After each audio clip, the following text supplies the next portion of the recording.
Live from Brooklyn, New York, this is Stay Busy with Armon Sadler.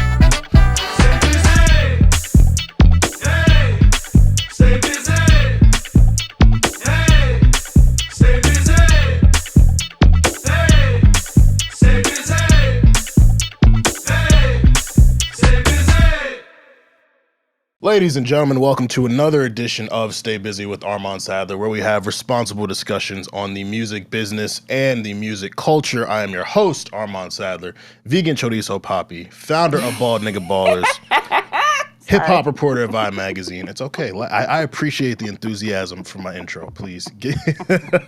I forgot my monikers because I love our guest enthusiasm so much. I want to thank you all for tapping back in for Season 4. Episode 3 of Season 4. So far, we've had the boy Savon, who you will see again. I promise he's coming back. He wasn't just here first episode. He's coming back. And shout out to Dizzy Banco for last week's episode. Make sure that you subscribe to our YouTube channel on all streaming platforms. Follow us on social media, give us a review on Apple Music, give us comments in the YouTube, all that good stuff. So yeah, subscribe to the YouTube channel and all the platforms. The link is going to be around here.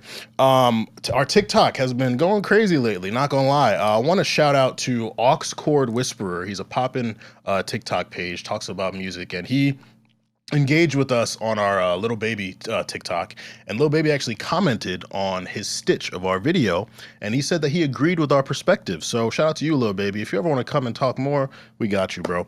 Our Patreon, shout out to all of our subscribers to the Patreon. It really means a lot that you all are supporting our content. If you're not subscribed to the Patreon, patreon.com// Stay Busy Pod. You can get exclusive content, behind the scenes content, early access to merchandise, early access to events, a bunch of dope stuff, personal blog posts from me. Like, why wouldn't you want to tap in? Like, do you want to be just a public listener, or like be outside the club, or do you want to be inside the cool club? Like, you know what I'm saying? Like, just think about that. I'll let y'all mull that over. And of course, make sure you tune into all of our YouTube shorts. Our busy sessions are still up there to be tapped into, so you can do that as well. Of course, shout out to the team. Kieran Hurley, VP of everything.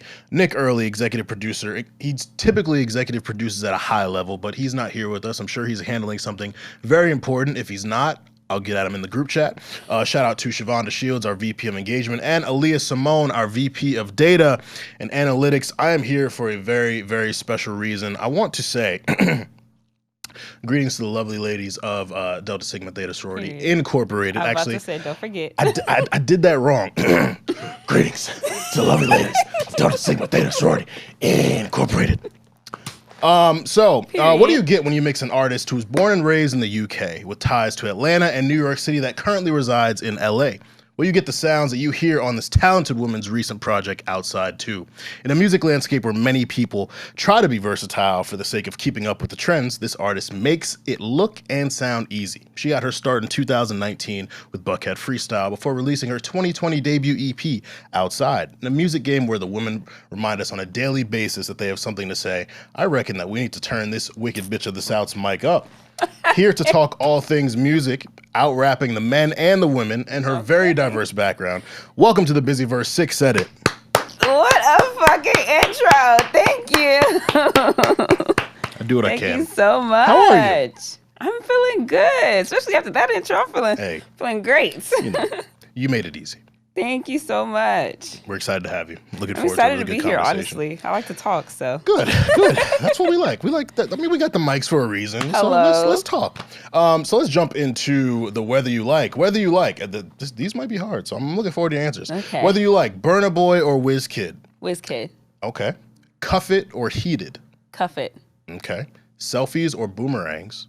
Boomerangs. You sure? You don't sound too like confident. selfies better. Selfies? Okay. Yeah. Okay. Soul Plane or Pootie Tang. Soul Plane. See, I knew I liked you. Soul Plane is one of my favorite movies of all time. I know it's kind of trash. The plot is kind of weird, but like it's just so funny. And I feel like it's so funny, and then like the cast and the comedians that are involved. It was like pre like their peak. Yeah. So it was a good movie. They caught them really at a really good time. All-star cast of actors. Burna Boy or WizKid? That's a tough one for me. Really? WizKid Energy is like one of my favorite songs. Yeah. Of course, Come Closer with Drake, I love. Yeah. But then Burna Boy, he got a lot of shit too. So I don't know. I feel like Burna Boy is great, but the reason why I chose WizKid is because like I've consistently loved WizKid, like from like his Paak like No Lele days, like when the rent was like, dude, I liked his really really early days. I can't say that I was super like on the Burna Boy wave because he did start off very early with like more dance hall, reggae kind of vibes. And at the time, being Nigerian, I didn't really understand his like, I guess, I didn't really understand his like, what's it called? His angle with that. Yeah. So I was kind of confused, but WizKid definitely, but I still absolutely love Burna Boy. Like I've been to a couple of his shows. He's an amazing performer. So. Yeah, for sure. I've been listening to WizKid longer. Like I'm not gonna cap. I started listening to Burna Boy when African Giant came out. Yeah, like, same. Like I'd heard some stuff Around of his, but I wouldn't time. say I became a fan until African Giant, and that shit just like knocked my head off. I was like, yo, this is incredible. And like since then, been tapped in. Cuff It or Heated is tough. I mean, Cuff It is just like taking the world over. It's amazing. And it's just like being in a place where women are, and that song comes on, they just lose their minds. And it's just amazing to see music that work that way. But then Heated's got like the Afro beats element to it. Like that was the one for me when I first heard Renaissance. And I'm hoping, I said this on an episode, I'm hoping what we did with Essence, where we carried it from 2020 to summer 2021, we do that with Heated since Renaissance came out towards the end of the summer. Like, we got to carry that to summer 2023. Bring it next summer for sure. Selfies, boomerangs. I don't really take selfies or boomerangs unless I'm with my girl. Boomerangs are fun though. Like I fuck with a good boomerang, so I'd probably go boomerangs. And Soul Plane we talked about already. Soul Plane is my shit. So cool, awesome, nice warm up. Let's jump into our chat. Unfortunately, we have to start with a tough discussion. Takeoff was recently tragically killed in Houston. I'm a really, really big Migos fan. It goes without saying. And finding this out, it was like 5 a.m. and my girl texted me, and we had just had a conversation about like finding things out through social media, and social media has kind of given us these live updates on things. So like you'll see people talking about things, and everyone's trying to find information, find details, and like false narratives are running, all that. And so it's like 5 a.m. I'm up texting her, so I immediately go to the timeline, I search, and then I see, oh shit, like Takeoff was shot, and then he's like officially pronounced dead. Everyone's waiting for the TMZ confirmation because they're the ones to confirm it, and it's just like for that to happen on the first day of November, it was just like really, really sucked. Really sucked. I don't know. It's just like you said, I'm an avid Migos fan too. Like I tweeted that I feel like I was already heartbroken that they broke up. Yeah. Because I remember I would watch like one of their earlier Breakfast Club interviews, and where they would say, because the I don't know if it was Charlamagne, whoever had asked them, I see you guys are doing separate projects, because at the time I think Offset had did a song by himself, Quavo was doing a song by himself. Yeah. Like, what's the future for the Migos? Are you guys breaking up? And they're like, no, like we're just gonna continue making music. And when you grow up, when you see all of these groups to break up, you're like, you kind of see like how people start to break up. But for them to like solidify, like, no, we're just, we respect each other and support each other. So I was like, oh, this is like my group. Like these are people that I can really just depend on being together. So when they broke up and it was just Quavo and Takeoff, that already broke my heart. Yeah, it sucked. You know what I'm saying? Really it already sucked. And I was like, they're gonna figure it out. They're gonna figure it out. Yeah. And so I was actually at work when I found out. I, scroll on my phone, God forgive me, it was downtime. And like at first they're like, oh, Quavo and Takeoff got shot. And then I was like, what? Then then they're like, oh, he's dead. I'm like, what? Yeah. And then it was confirmed, and like my whole, like, I'm still kind of shaken up about it because it's just, he's just so out of the way. You know what I'm saying? And if there was going to be any one of them out of the three of them that was going to bring the Migos back together, it was going to be him. Yeah. When he did the interview, I think it was like, I don't know if it was Angie Martinez or whomever. him and Quavo, where, you know, Quavo was kind of just adamant on the whole it's loyalty. I don't know about coming back together. And he was just like, you know what, that's family, you know, whatever. So I was like, dang, like, him? Like, not to say it should be either one of them, but like, it's like double heartbreak, you know? But it just sucks. And then for it to be accidental just makes it even worse. Yeah, it's, you know? It's really tough. He's just like, college just wouldn't have been the same without Migos music. Like, and he always did his thing. Like, you know, everyone had the conversations about who's the best, blah, blah. Like, it doesn't matter. But a lot of people feel like Takeoff is the best, and he had a really strong case for it. And, you know, when Offset was in jail, like, Takeoff and Quavo held it down, but Takeoff was really like the one, like one of the most talented within the group. And I think the most frustrating part is, like, while we look to TMZ for the confirmation of things, them including pictures and videos in it is just like, people don't want to see that. Like, no one wants to see that. You gotta give a trigger warning. You know? And then people resharing the videos on social media, or people making up stories, and everyone wants to have conversations about, dice games in the street and all that. It's like, shut the fuck up and just mourn. Literally. Why do we always have to be social media detectives and investigators and judge and jury? Like, someone died. Someone lost a family member, a brother, a partner, whatever. Like, we lost someone that we're a fan of. That's really all we should be talking about.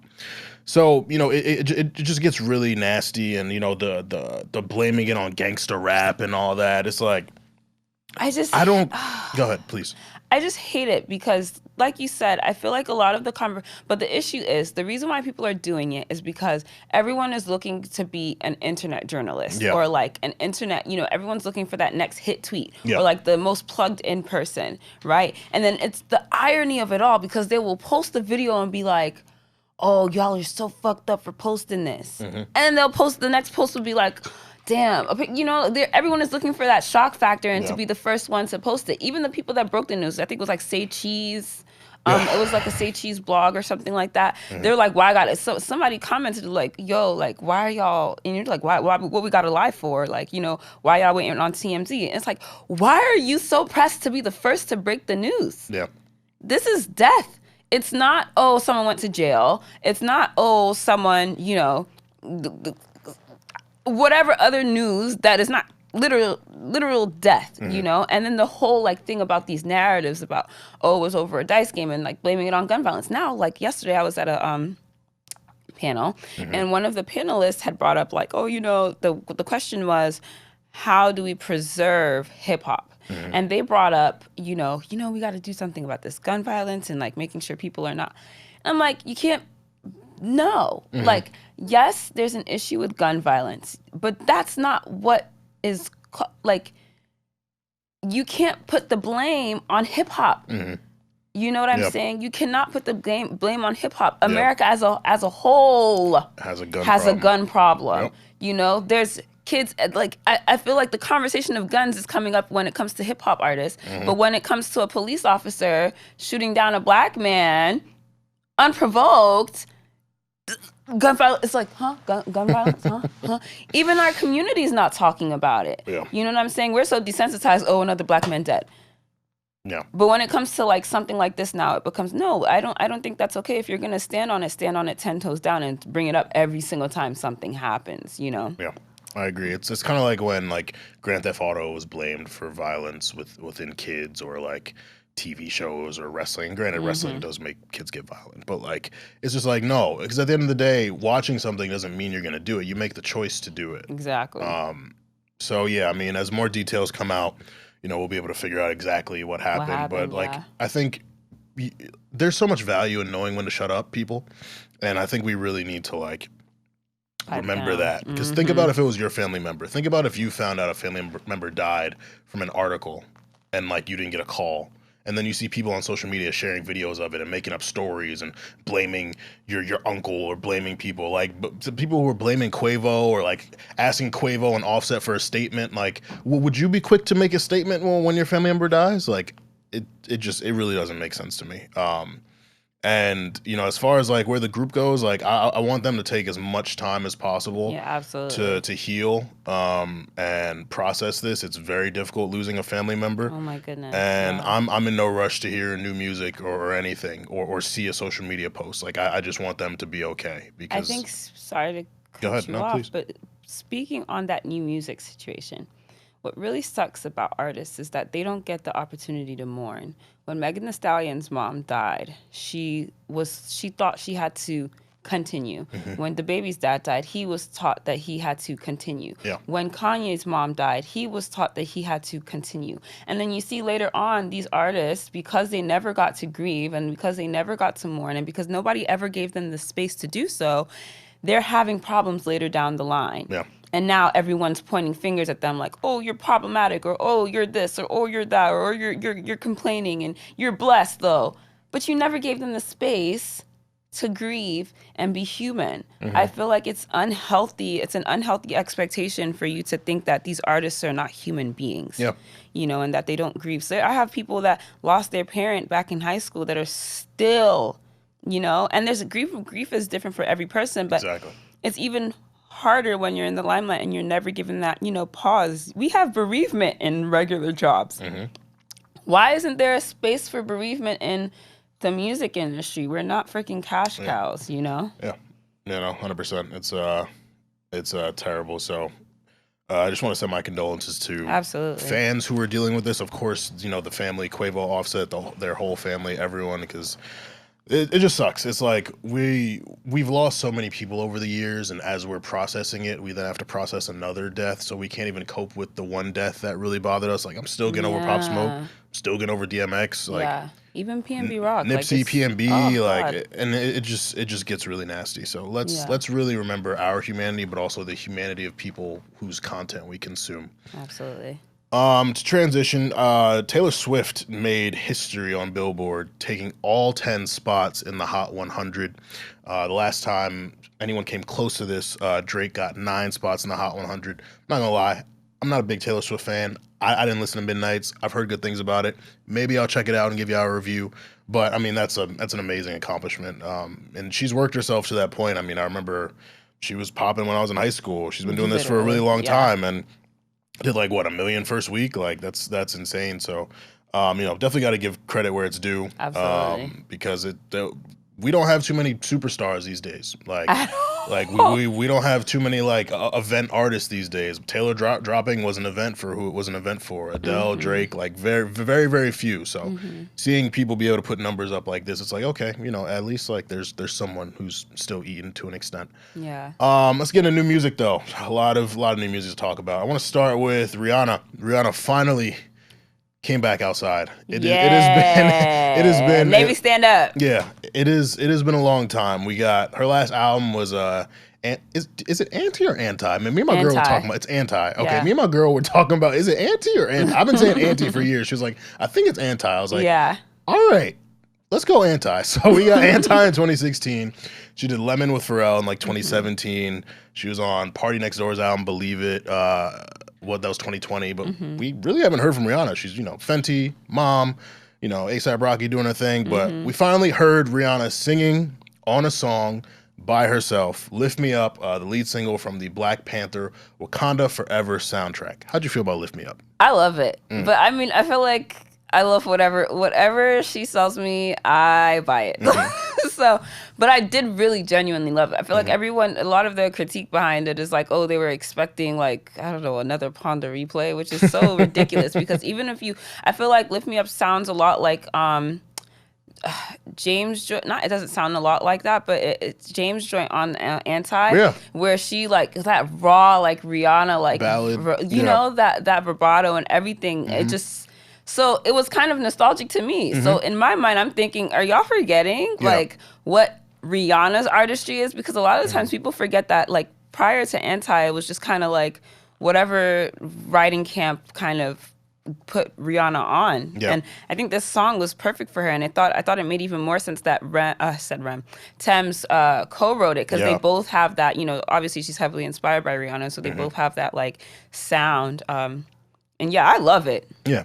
She sounds good. She improved a lot vocally. Yes. I mean, that's always been a big critique of Rihanna's. And like, I've enjoyed the music regardless, but you know, like you think about songs like Higher or Love on the Brain from Anti, it's like, I see what you did. You tried. Like, it's good. I like it, but you could improve. And she improved a lot. Like, she sounded really good here. And once I saw it was from the Black Panther soundtrack, I was like, okay, I'm not expecting work. I'm not expecting, you know, anything like that. And it did expose that, like, y'all may not be as familiar with her catalog as you should be, because ballads are nothing new for Rihanna. You know? But it sounded good. I liked it. I mean, is it something I'm gonna keep in my regular rotation? Probably not. But when I hear it on Black Panther, it's gonna hit. So yeah, it's definitely you know, definitely looking forward to that. Another queen, we can be talking about a couple queens, but SZA dropped Shirt. Oh my God. That music fucking video, first of all, what? I didn't know what I honestly didn't know what you know, what, I couldn't follow the story. You know, it was very, you know, different, but it was sick. It was so sick. Like, I guess everyone's been waiting for the song for so long anyway. I mean, at the same time, I feel like you guys keep saying you're waiting for SZA songs, like you don't just play like your recorded version over and over again. Okay, now it's on Spotify. Woo, you know. But you've been, you know, bumping to the song for this long anyway. But I loved it. I absolutely loved it. I love that she chose Lakeith Stanfield. It reminds me of the movie that he was in. You know, the one where he turns into a horse. Ugh. I don't remember, but it's like some indie film that he was in. So I think the casting and everything, the creative direction, and of course her just being an amazing artist in general was just great. Yeah, I really enjoy the song. Like, I don't really, just not much to say about something that's just that great. Like, the production was great. Vocally, she's getting better too. I love the pocket she gets in. Like, she kind of does that, like, she doesn't rap, but she's kind of got like rap flows, and she's singing. It's the way that she writes. I love it. I love it. Yeah. And I tweeted this when the song dropped. Like, in terms of like modern women R&B, like SZA's kind of like the Undertaker. Like, she don't drop a lot, but when she does, she reminds people like, I run this shit. Like, since Control dropped, I run this shit. I could drop one song a year, but people are waiting for me. When I pop out. Everyone cares. So I could drop an album every year, be on a bunch of features, all that. But when I drop, like, it's my time, and I'm commanding the attention. So with Hit Different, Good Days, I Hate You, Shirt, I'm really looking forward to her album. I think it's coming this year. So I can't wait for it, because I've loved everything that she's done since then.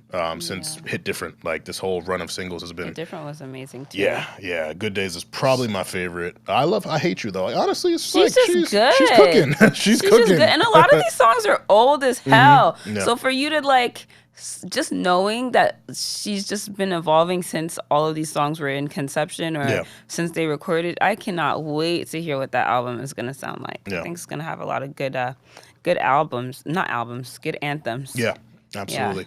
This next one is for my Munch Militia, Ice Spice. Munch Militia is crazy. Munch Militia. Ted Hut. Oh my God. Sorry. That's crazy. Bikini Bottom. Ice Spice dropped Bikini Bottom, and I mean, there's really not much to say. She's here. Like, if you were to look at the Mount Rushmore of New York artists, it's Jay-Z, it's Biggie, it is Nas, and then it's Ice Spice. Okay. Like, that's just what it is. Munch. Absolutely. No Clarity. Bikini Bottom. She's 3 for 3. That's the Lakers three-peating in the early 2000s. Like, Ice Spice is here. There's nothing to say. Like, facts. Bikini Bottom was lit. It's a great song. She's great. Like, I really enjoy her. She's getting that weird hate when, like, you're a new act who pops. But they always, you know. And it's so weird. Like, her personality, like, her aesthetic, like, she's obviously attractive. She makes good music. I think she raps well. Like, she could use some refinement for sure, but she's gonna get that. Like, there are people invested in her, and like, exactly. So I really enjoy Bikini Bottom. Obviously the sample from SpongeBob, and just like she also does a good job like switching her flows. Like, her delivery is just very like. I love the conviction. Like, you really believe everything that she says. So absolutely, I just feel like in the beginning, it's one of those things where it's the weird. I feel like the weird hate came from, obviously, when there's something new, there's always gonna be that backlash. and especially when you don't understand it. And I think something that really just got people something to hold on to was that we both from the Bronx, so I know you dirty. That's funny as hell. I think that clip really gave people something to ride on. Because, like, I remember hearing that clip and I'm like, girl, why would you say that? Like, but no, after hearing Bikini Bottom, I was like, oh yeah, she's lit. Yeah, she's dope. So I can't wait to hear more from her.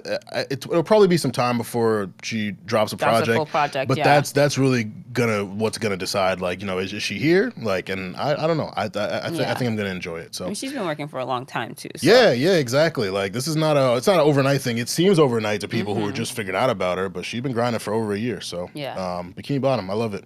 Shout out to Militia. NxWorries featuring her, Where I Go, some soulful R&B type stuff. Andersoon Paak, thought he sounded great.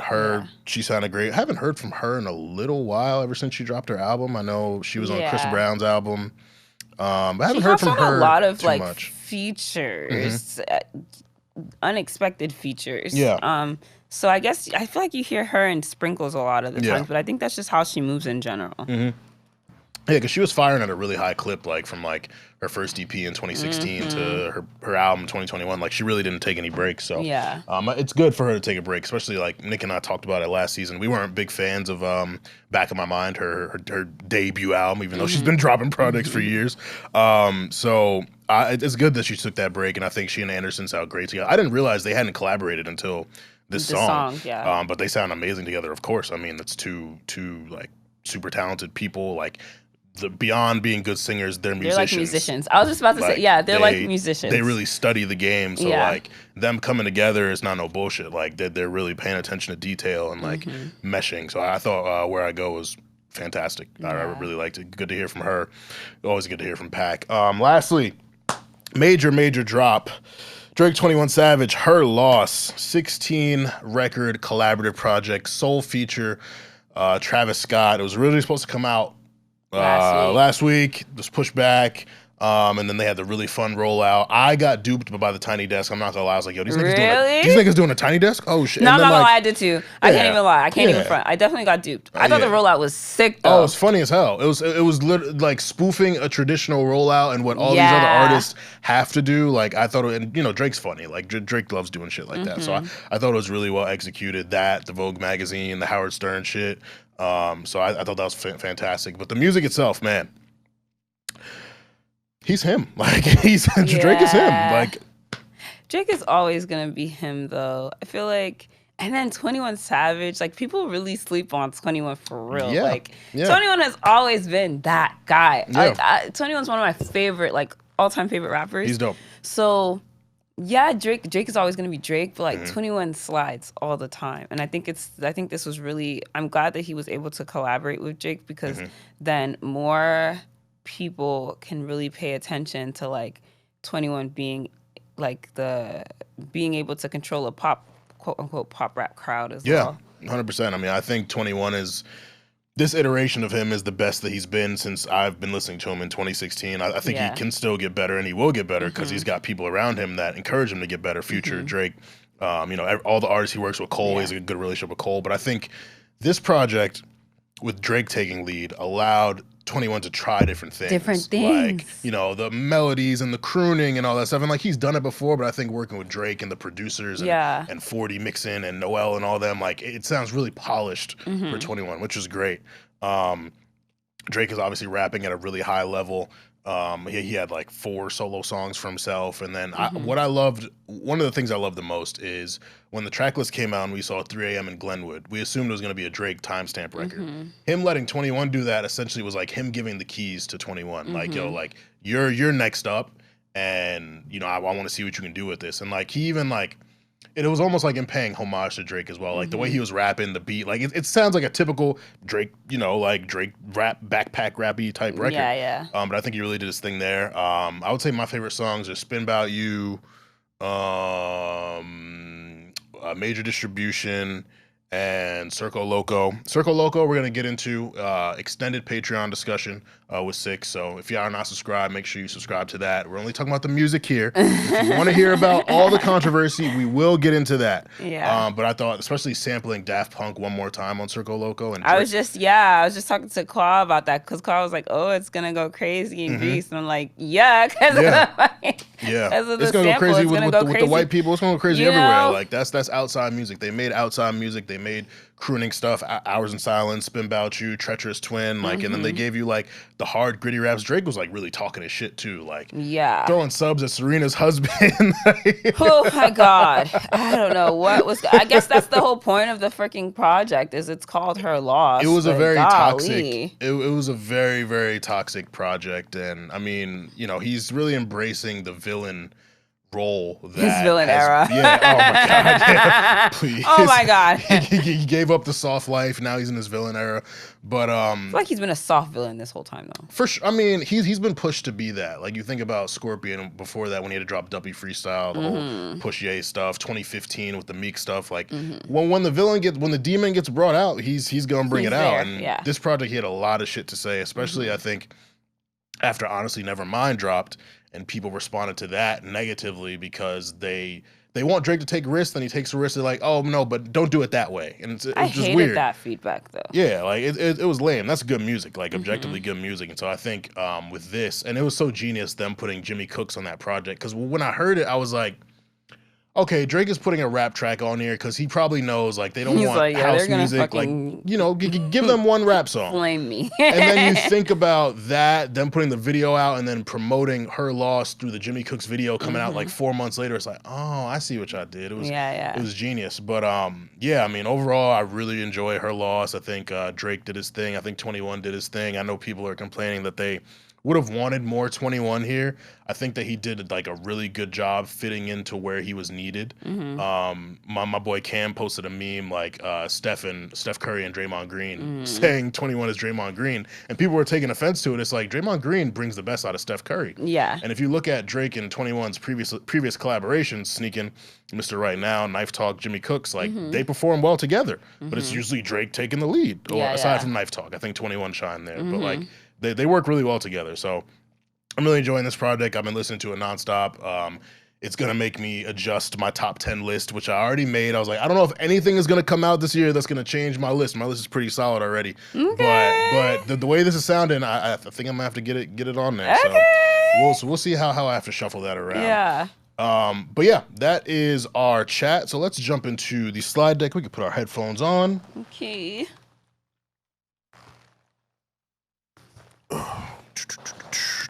And let's hear what Frank Ocean got to say.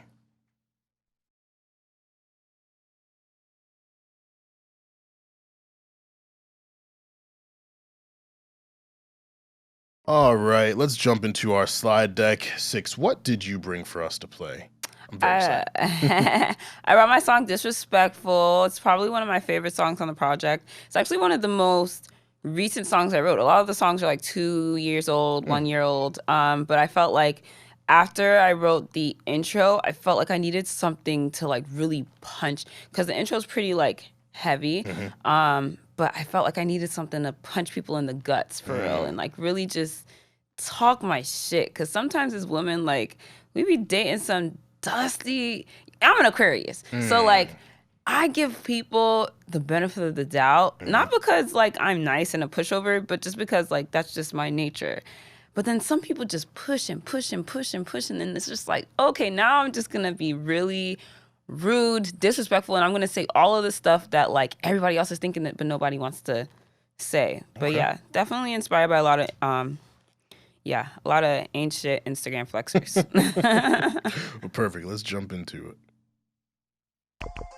Let's get disrespectful. How come everything you touch becomes so unsuccessful? Why the bitches that you fuck be so experimental? And when you pay for her life, but why you ain't pay for dental? Why the whips and all your pics be someone else's rental? How come hotel breakfast only way you continental?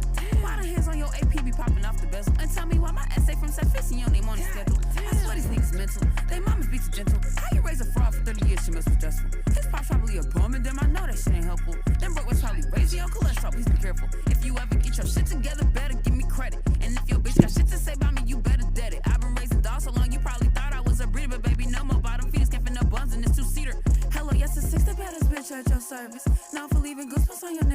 sermons. BS on the side, I still be making niggas nervous. Hospital let me go, cause I be breaking hearts on purpose. And I swear that shit was worth it. Them bitches had me wild like some city girls at Circuit. They still wiping ass while I be making bitches twerk it. Need a bigger back if in my back and in a Birkin. Yeah, bitch, I'm that rich and I know you bitches hurting. Doing it and doing it well. That's why you losing it, delusional and hating yourself. It might have took a lot of L's just to pop my shit. But la la la la la, I'm rich, bitch. Doing it and doing it and doing it well. And I'm influencing your music, everybody can tell. It might have took a lot of L's just to pop my shit. But la la la la la, I'm rich, bitch. That song brought out the munch in me. Disrespectful, but brings out the munch in me. I saw when Sheun posted the project and was asking people what their favorite song was. It was a lot of disrespectful. Yeah. A lot of people really resonated with it. Yeah. So I love it. Thank you so for sharing much. that. Who produced that? I wouldn't even know. I get all of my beats from BeatStars. Oh, gotcha. It's probably one of these young producers that puts their stuff on there. Right. I'll check the credits. We'll notify you all of who produced that. Exactly. Disrespectful, not to be disrespectful. Aha. He was looking for the dad joke. So this next one is actually an artist submission that we got. It's an artist by the name of Nadine Roubi. And this song is called Gravity, and it is produced by Ahmed Kubara. So let's jump into Gravity.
Production on this is crazy.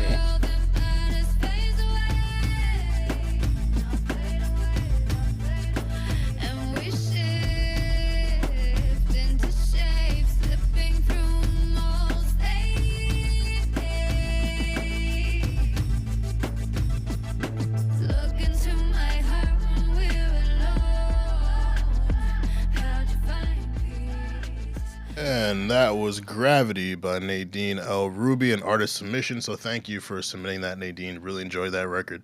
Beautiful voice. Love the movement of the song, the production. You really lull us in and then hit us with something like, it's kind of almost like a chaotic feel to it. Like I feel like it's like a life or death type of thing. I love songs like that. Get me invested, man. Make my skin crawl. Make the hair raise on my arm. So really enjoyed that. Of course, if you want to hear those songs, aside from checking out Outside too, if you want to hear the slides, check out the slide deck playlist on all platforms and artists. As you see, we're playing submissions. So if you want to submit us something to us, hit the link tree in our IG or Twitter bio, DM us at StayBusyPod, Twitter, Instagram, TikTok, or you can email us at staybusypod@gmail.com. We can remove our headphones now. And before we get into our interview with our guest, we have a fun game to play called Say It, Six. You should be nervous. You should be nervous. We're going to ask your deepest, darkest secrets. So, goodness. I am going to set a timer for 1 minute and 6 seconds. So you have 66 seconds. What you need to do is I'm going to give you the definition of a 6-letter word, and you have to guess the word correctly. You need 6 points to win. Are you ready? I'm going to suck at this. I'm just going to tell you guys right now. Okay. I believe in you. Okay. Ready? Let's go. A type of material. Cotton? No. Fuck. Silk? No, that's not 6 letters. This is a general word. Oh. Type of material. Type of material? Fabric? Yes. Okay. Yeah, there you go. Things that your parents want you to establish. Things my parents want me. A career? No, that's not 6 letters. I'll give you a different one. Something that you do often. Work? No. I bite my tongue. It's a bad habit. Yeah, there we go. A skewered meat dish that has Middle Eastern origins. A bop. Yeah. All right. You got 3 points right now. A small piece of paper, fabric, plastic, or similar material attached to an object and giving information about it. Flyer. What? These are things that artists get signed to.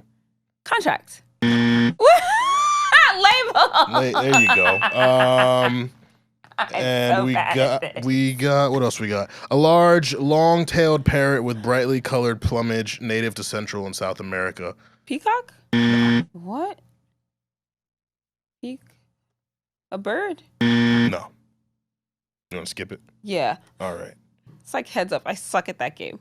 The next one is a Mexican dish with fried tortilla chips, cheese, and other toppings. Yeah, there you go. Cool. You win. I like me some Good job. nachos, so barely.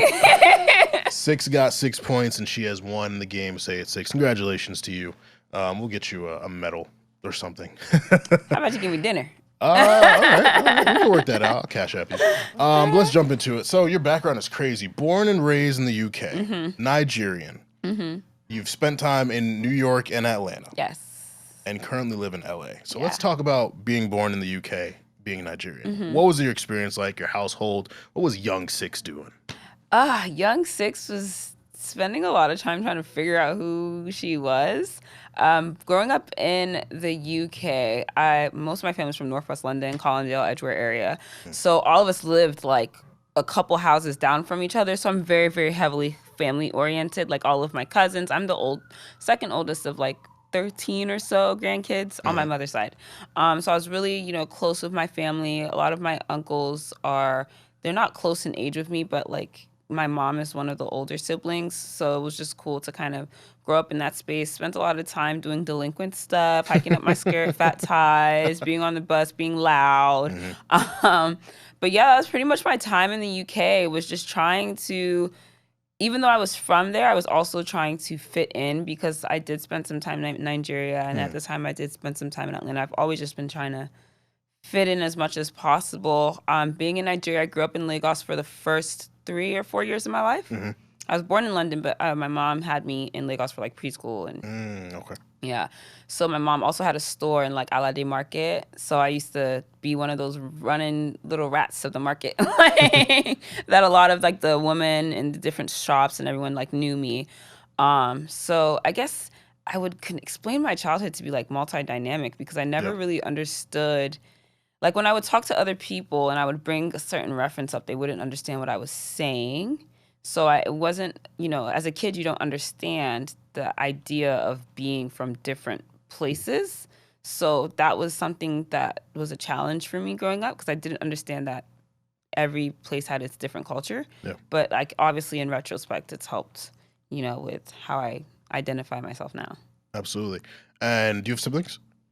Yeah, on my dad's side. Nice. But they're my full siblings. Gotcha. I have like 9.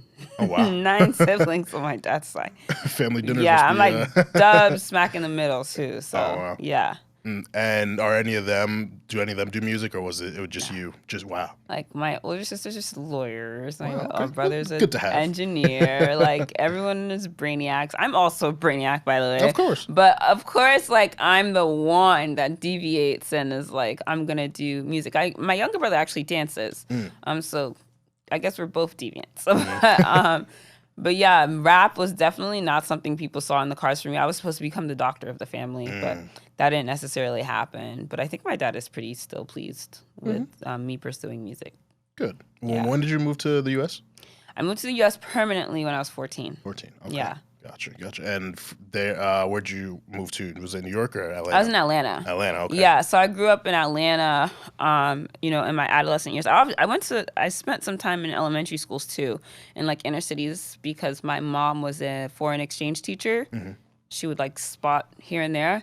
But I spent most of my time growing up in Atlanta during my high school years. Mm-hmm. So I feel like those are more so the formative years of an individual. Growing up in Atlanta was great.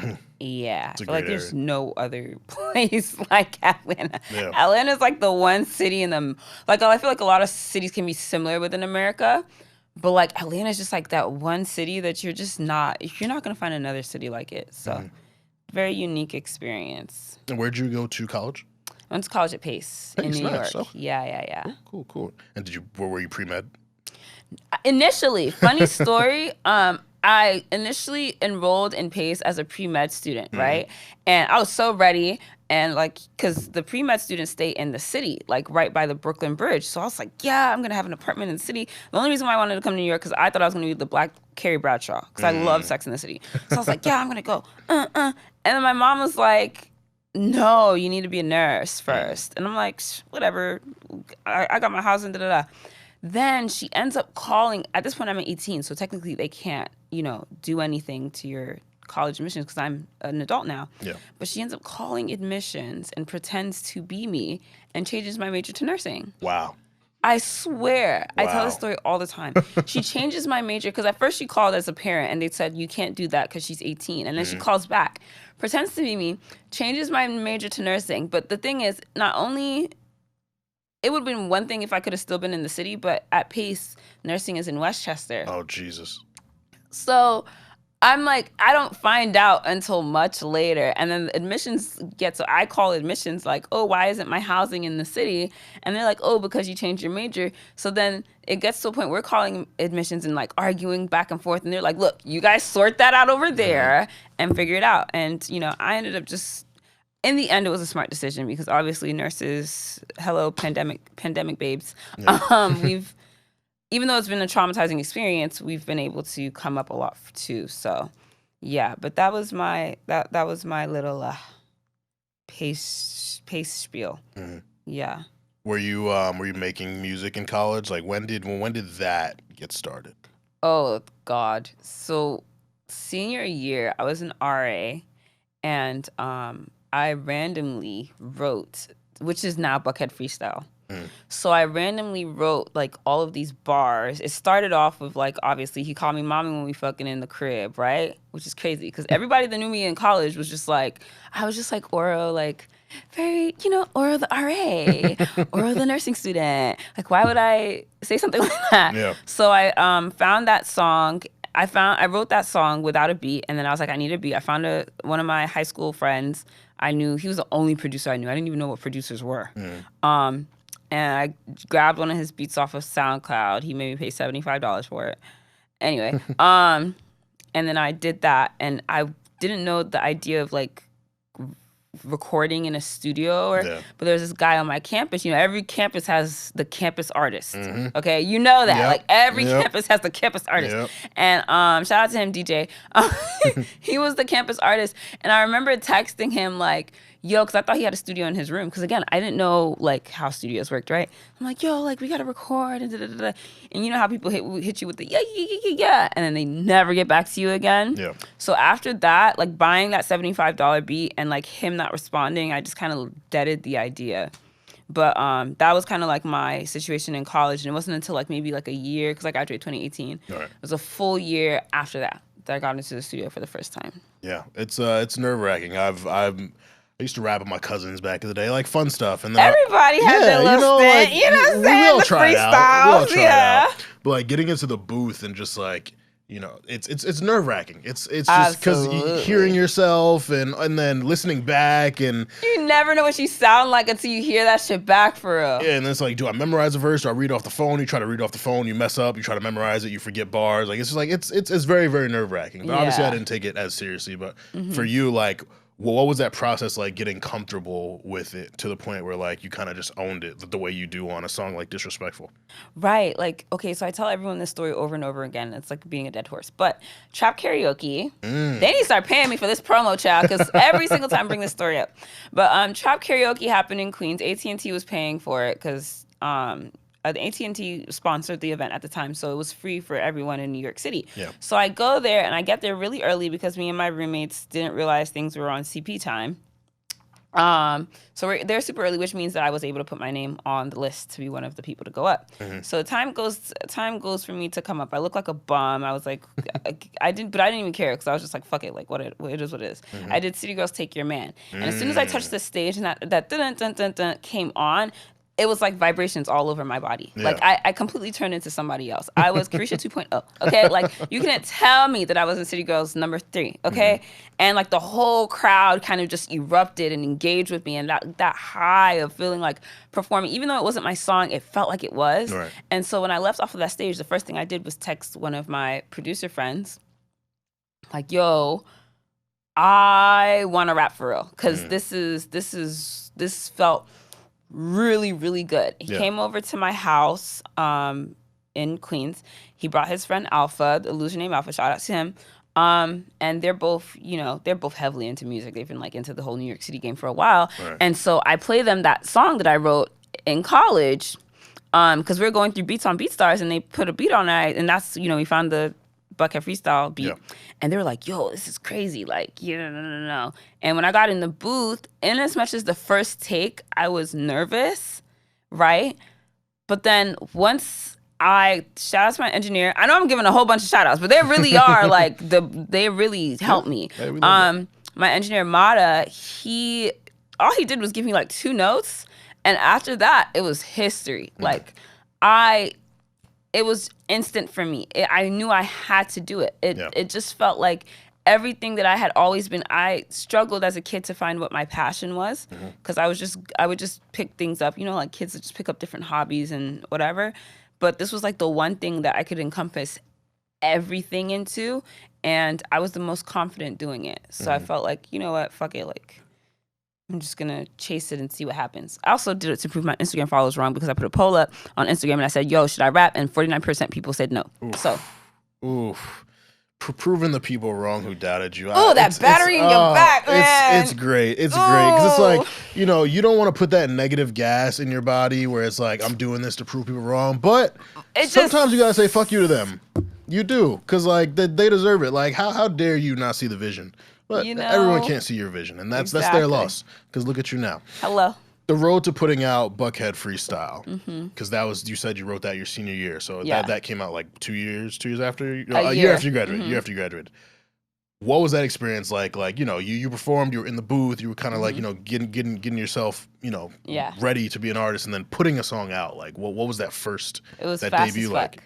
Yeah, it was so fast, because this is how it happened. I recorded the song end of November, like past Thanksgiving. It's like the end of November. I get the premix. I didn't understand shit about mixing and anything like that, so I'm just hype off the premix.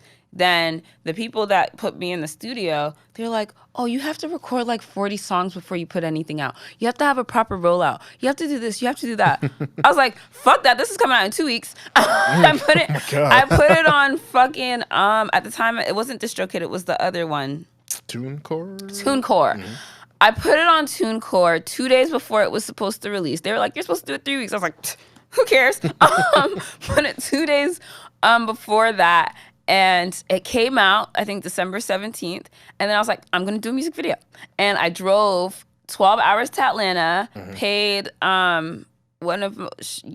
paid someone $500 to shoot a video in like this Airbnb, and I was like, "Yeah, I'm gonna be an artist." Like, y'all don't know what this is. Like, I'm not waiting on anybody. This is gonna happen, because I had something to prove, and that's literally how. It's just crazy how fast it was. Yeah.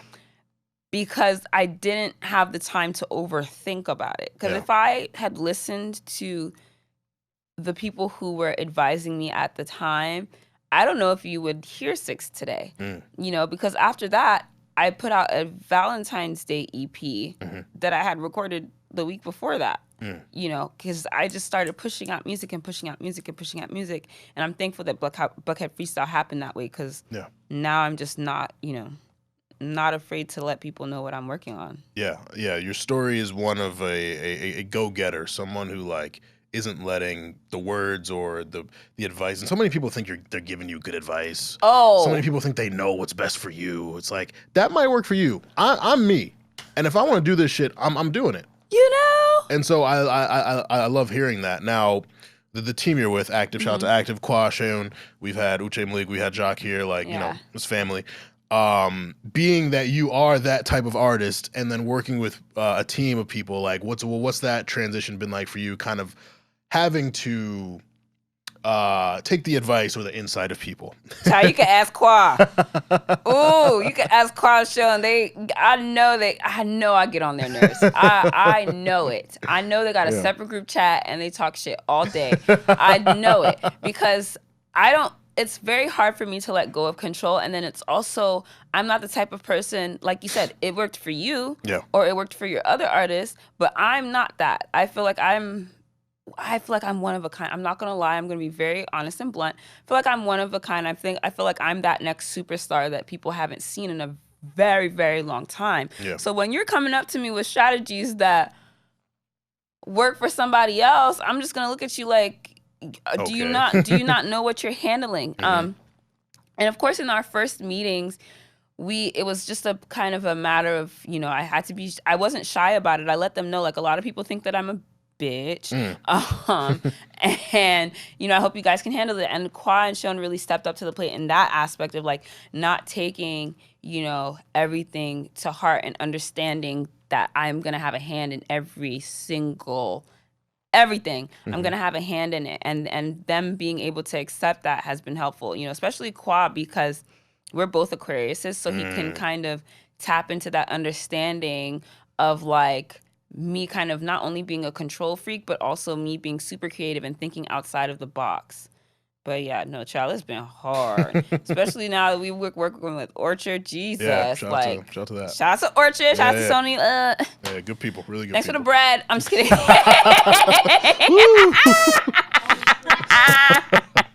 God. But they're super dope. Go ahead. Yeah.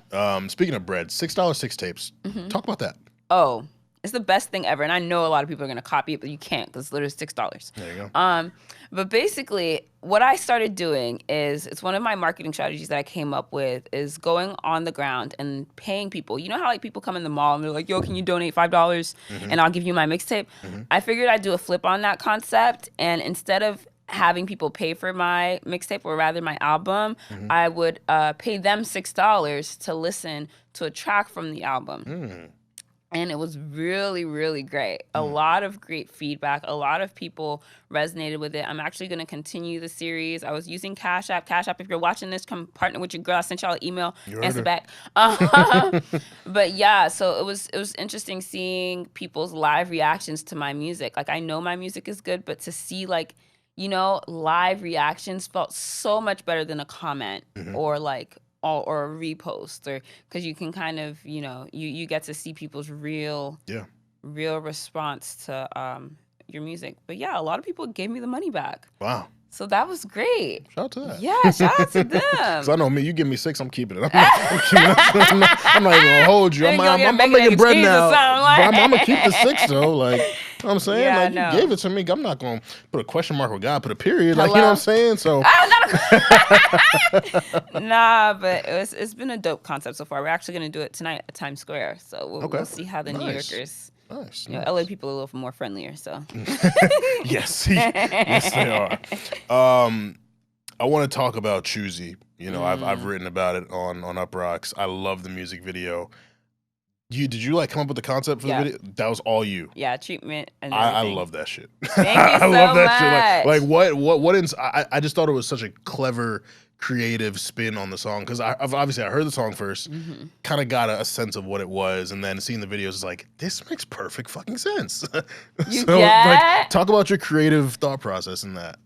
I feel like with all of my songs, when I write them, I already have a picture in mind of, like, the full even when I write, I don't just the concept it has to match throughout the song. So I'm not just throwing random bars. It all tells somewhat of a story or paints somewhat of a picture. With Choosy, I felt like it just was perfect. Like the concept was just there. It's like, we're talking about being picky. What other scenario does someone get to be picky? And it's in these dating game shows that we don't get to see. I feel like a lot of the artists these days, I'm not going to say these days, but just in general, like miss the mark when it comes to music videos because everyone is so concerned about like creating these cinematic or like, or just looking cool. Cool. And it's not fun anymore. Like, let it engage, like, allow the person who's watching it engage with the song and what they're looking at. Yeah. You know, don't just throw something there because you got the budget to do it, you know. And I was really excited for that. I did not back down. Like, we went through so many production companies that were like, your budget's not enough, your budget's not enough. Da, da, da, da, da. You shot it out in L.A.? Yeah, we shot it out in L.A. Nice. And I was so even the set. They're like, oh, why don't we just use curtains? I'm like, no, I have to have the dating game set. So that was super dope. Shout out to Amen in LA for that set design. And yeah, I wasn't budging and I'm glad that it turned out the way that it did. Another little Easter egg I like is the intro to Outside is Good Witch of the North. The intro to Outside 2 is Wicked Bitch of the South. Hello. I love that. Shout out to him. Yeah. Talk about those two characters because I feel like each one of them give like something different. Oh man. The six sides of six. Yeah.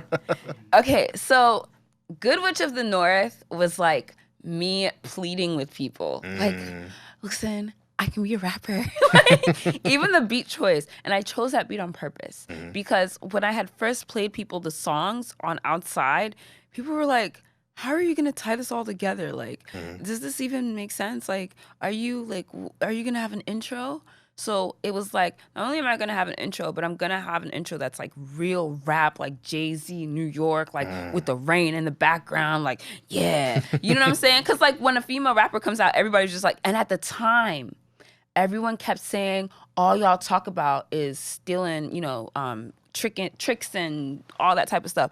And I do talk about that on the project, but I was like, oh, y'all not going to try to play me. Like, I can't rap for real. So, but then at the same time, I was pleading, like, I was trying to prove myself on Good Witch of the North. And that also played a lot from me being from Buckhead, which is North Atlanta. And then Wicked Bitch of the South was like, don't stop fucking playing with me. Like, yeah, you guys got that good part. I'm being like good and like pleading with you. Yeah. I'm not pleading with you guys anymore. At this point, this is the years of me going through so many different record label scams that have come my way. A&Rs BSing me, people telling me that I'm good, but they don't want to invest. People giving me just a whole bunch of BS. Yeah. You know? And I felt like this was the song where I was just like, no, like, F all of y'all. This is who I am. If this is what my sound is. Fuck your advice. Fuck the direction you wanted me to go in. Like, you know, for lack of a better term, suck my dick. Like, you know? But yeah, that's definitely the two different characters. I hope to keep playing up on that. A lot of people didn't notice that it's obviously a ode to Oz. Yeah. So in the first you have a lot of those references in that first one. Yeah. And in this one it was just like, okay, this is the end of the movie, but it's the outtakes, you know? Yeah. The outside just means so many things. Obviously it's like outside and it's like, yo, we outside and like stuff like that. Like, well, what does that mean to you? And it's a two-part question. And then making a series out of that. Like what's the narrative going from Outside to Outside 2? Outside 1 was at a time, it was actually, I didn't have a lot of foresight with that one. I just thought, you know, we were in the middle of the pandemic and I thought we were going to be out by the time I released it. So that's why I named it Outside. And I thought, you know, this is perfect because it fits every region's version of what outside feels like.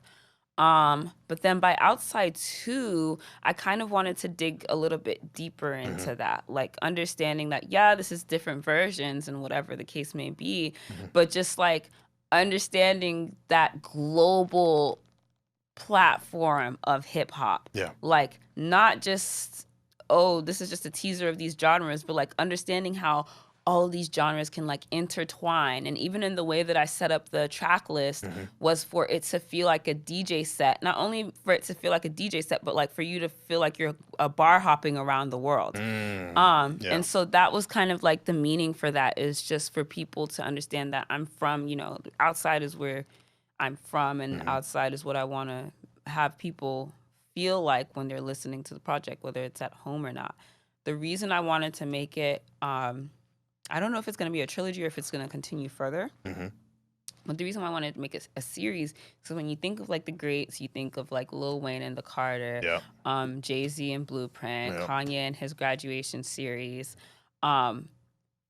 Those are literal like archives of their growth within music. Like you can listen to each of the projects and hear like what they were going through in that space, what they wanted to try and test out differently, who was around them production-wise, and like how they grew as an artist and what direction they wanted to take their artistry. And I figured that would be the perfect thing for me to do with Outside, because Outside 1 was truly a compilation of songs that I guess in a way identified me as an artist, that introduced me as an artist. And I thought it was only right for Outside 2 to be Outside 2, because it's that continuation of me figuring out, what my artist identity is. Absolutely.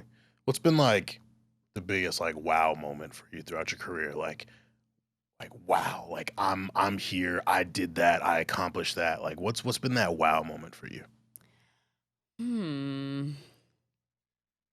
There's been a couple wow moments, I can't lie. I feel like, well, for one, when I went to London and I did my playback at Sony, and to kind of see the reactions from people, it's the first time I got to like perform.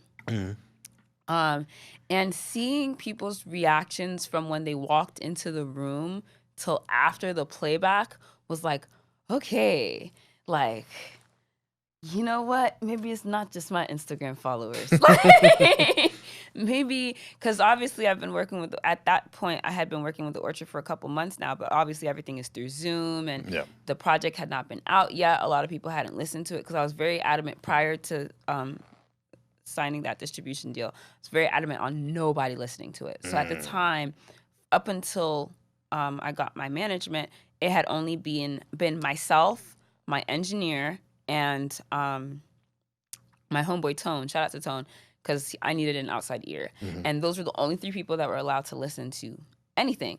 So for it to go from that to this and solidifying everything that we had discussed and the things that we felt was my biggest like, whoa, moment. And sometimes even things as small as like people coming up to me and saying like, "You're 6." I'm like, That is me. Yeah, I am. Who's asking? How you know where you know me from? Because if they call me 6 and they don't call me Oro, like then I know that you must know me as an artist for real. And or like recently I went to Black Market Flea and I was at this tent, and this guy has this brand called Potenko Products, and he was telling me that his female friend put him on to my music. Mind you, I know his other friends. His other friends who know me didn't put him onto my music, or rather they, whatever.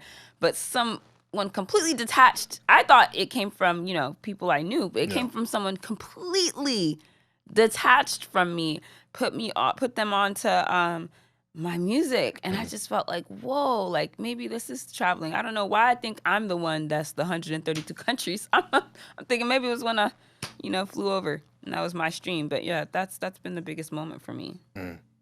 Being a woman rapper, I don't like to say female rapper. Like I hate the word female. Yeah, so female weird. is very, very touchy. Woman artist, rather, also. Yes. Not just rapper. Woman artist. In these times, there's an abundance, which I love. Like, Nicki and Lotto had their whole back and forth, because Lotto said there's more of us now, and Nicki was like, don't be putting yourself on my level, and it was this whole thing. But it's like, it's true. We have so many women artists now who are dope. Rappers, R&B, all that. Do you feel like you have a responsibility to advocate for other women, inspire other women, and also you all kind of get like this perception. It's like they only rap about pussy or rap about that or blah, blah, blah, and all that. And it's just like, there are so many different lanes. You have a Rhapsody, and then you have a Meg, and then you have, there's a bunch of you. And like, so I hate that perception. So like, just, I guess I'm trying to ask, like, yeah, do you feel like you have a responsibility to present yourself a certain way? And what advice would you give to other like aspiring women rappers / artists? Well, for one, for all female artists, I would say stand your ground for sure, and make sure you know who you are before you're coming into it. Because if you don't know who you are, then you allow yourself to, in general society, there's obviously going to be people to play on your insecurities and influence you to do certain things. But in the music business, it's 100 times worse. Yeah. It's like on crack. And I didn't know that until I came into the industry, how even just the littlest, you might be the smallest bug of an artist in a pool of, big sharks, but they will find a way to make you feel like who you present yourself to be is not what you need to be. Yeah. So with that being said, yeah, I do feel like initially when I first came into making music, or when my music was being played amongst people other than my Instagram followers, I did feel like an immediate sense of like, I have to fit, I have to look a certain way, I have to sound a certain way for people to pay attention to me. I have to present myself. Someone told me, like, you got to clean up your Instagram, you got to do this, you got to do that. And if I didn't know myself, or if I didn't have a better grip on myself, I think it would have been much easier for me to be influenced. And if I didn't surround myself around people who were champions of who I was to the core, it would have been much easier for me to be influenced. But yeah, definitely for female artists that are coming in, make sure you know yourself. And even if you don't fully know who you are, because no one ever fully knows who they are. Yeah. Just surround yourself around good people. And don't let these engineers tell you that you need to pay for your bounce track, okay? Make sure you get your bounce track after the session, because they really be on some really weird stuff. And don't let them hop on your track either, because a lot of them will be like, oh, let me hop on the track. No. Do your song. Find the producers that you like. You don't even have to work if you're uncomfortable with reaching out to people. Go on things like BeatStars and YouTube and reach out that way. BeatStars is even better, because as a woman, a lot of times we deal with a lot of BS. Weirdos. A lot of weirdos. And BeatStars has been my saving grace, really, truly, because I don't have to interact as much. It sucks because I can't make a beat from scratch, but I get to, sometimes when you just want to put music out, the access is there, and you don't have to deal with people that are, weirdos. Like Megan, she had to pay Future, I think, $250,000 off the bat, because she didn't even want to entertain the conversation. She was like, you know what? I don't even want to see if it's going to be weird. I'm sure it wasn't going to be, or however. I don't know Future personally, but the fact that we even have to go through that is crazy. But yeah. I wanted to ask you, your name, SixSaidIt. I feel like I kind of know already. You're number 6 on your line, right? Yes. Yeah.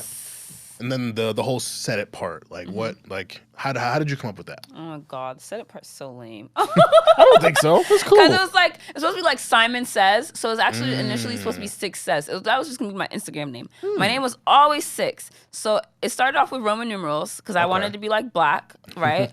And I was like, I'm gonna be different. And I put Roman numerals. A lot of people don't have elementary school education, so they did not catch up on that. Is that V? They're like, I have someone that to this day calls me VI. I'm like, be fucking for real. So then I scratched that. Then I was like, okay, let me just go by 6. And then there's a musical in London. Shout out to y'all, I guess.